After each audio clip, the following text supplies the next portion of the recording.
31st week in Ordinary Time, Monday reflection. Expectation. Our life has enthusiasm with expectations only. Expectation is connected to hope. If there is nothing to hope, you don't expect anything. So you expect with hope. Hope, according to Romans chapter 8 verse 24, hope is something which you cannot see. So you expectation.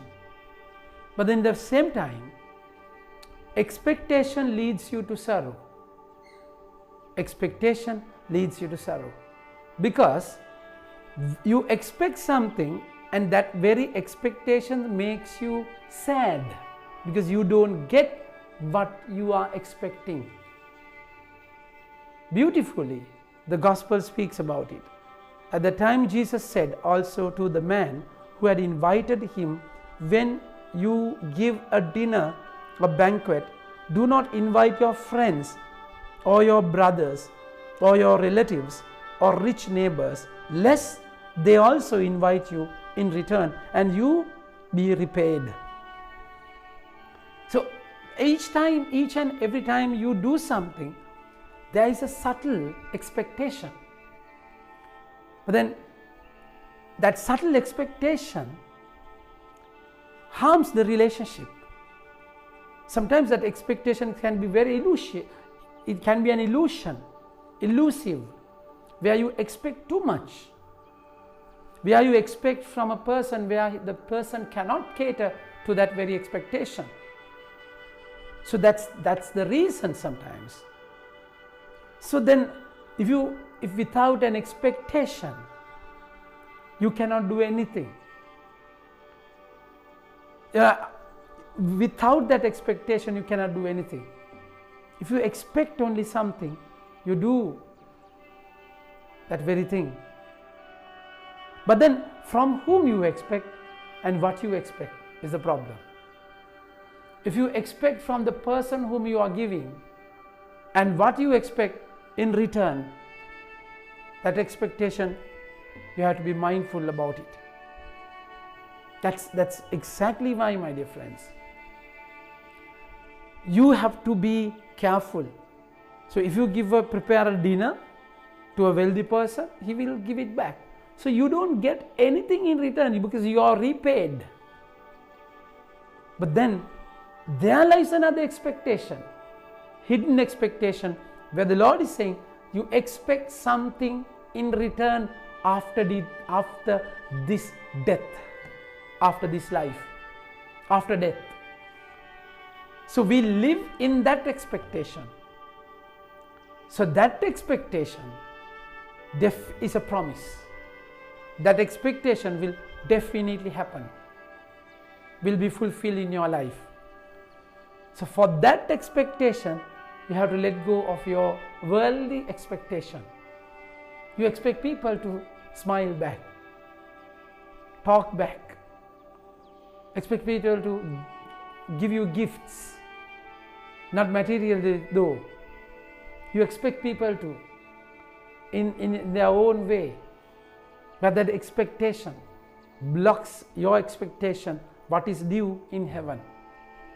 So the day you reach to a point where you are not going to expect anything from that person, but then you have to expect things from God. Definitely. Without which you lose the meaning of life. The first reading beautifully says, gift and the calling of God are irrevocable.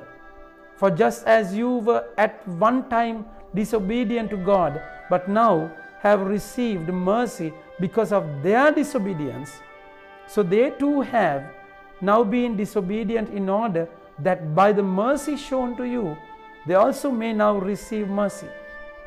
For God has consigned all to disobedience, that he may have mercy on all.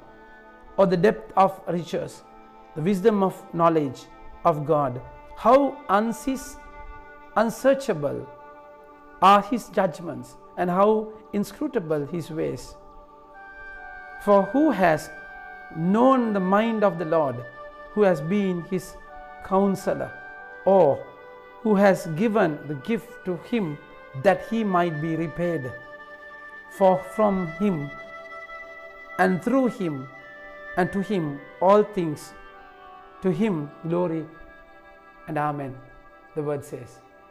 So we cannot repay, you cannot repay for what he has done in your life. That of course you cannot. So you expect that love from him, that acceptance from him. So when you expect that acceptance, that love from that person, from God, that completes you. For that you have to let go of the worldly expectation. People cannot give what you want. No. People cannot fulfill your whims and fancies. No. So we are here not as recipients, but as givers. We are here to give. We are here always to give, not to receive. Not to serve, not to be served, but to serve. But then you cannot give what you don't have. You have to give what you have. So you expect things from him. All the time expect things from the Father. And know that he will complete it. Only he can. So you don't rely on people. When people turn their backs at you, when the people tarnish your name, when the people go away from you, betray you, leave you, corner you, look down upon you, you are least bothered. Your expectations lie somewhere else. So you are always here to love, not to be loved. Here we are always here to give, not to be given. So that's the journey the Lord is expecting. And at the time Jesus said also, the man who had invited him, when you give a dinner or a banquet, do not invite your friends or your brothers or your relatives or rich neighbors, lest they also invite you in return, and you be repaid. But when you give a feast, invite the poor, the crippled, the lame, the blind, and you will be blessed, because they cannot repay you, for you will be repaid at the resurrection of the Lord, of the just. So it's always life of expectation, life after death. All what I go through, all what I struggle, we are prone to expect things from the people, but then always grateful to people who are ready to give you. But then remember, even a person's love or readiness for you is pushed by the Lord, because Lord has touched that person so that he or she would come to your life as a minister to love because of the Lord. So it's important that you focus on him. How people, the Lord will send people, send angels, send friends in your journey. So always be grateful, always be thankful to God and to the people who help you, but don't expect anything from them. Expect only from God. Only he can complete you.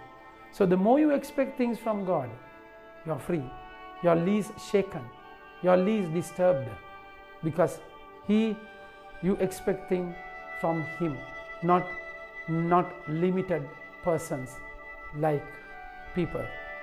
Think about it and have a nice day. May God bless you.